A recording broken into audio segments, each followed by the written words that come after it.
I want to talk for a moment about General Colin Powell. By now, you've heard the news that broke yesterday morning that he died at the age of 84.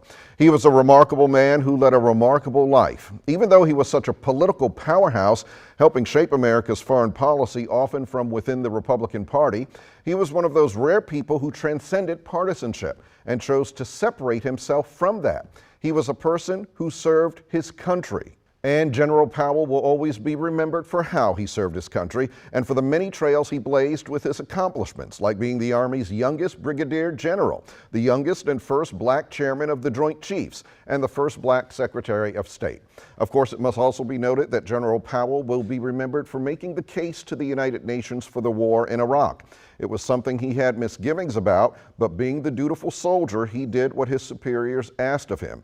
He himself said it would always be a blot on his career, which was painful for him to accept. Powell said he saw himself primarily as a problem solver and expert manager, but he was also a leader, and a great one.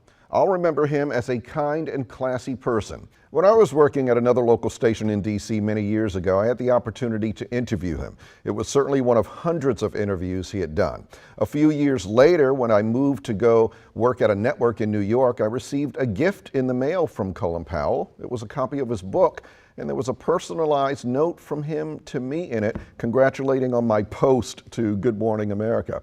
It was a nice touch showing how thoughtful he was as a person.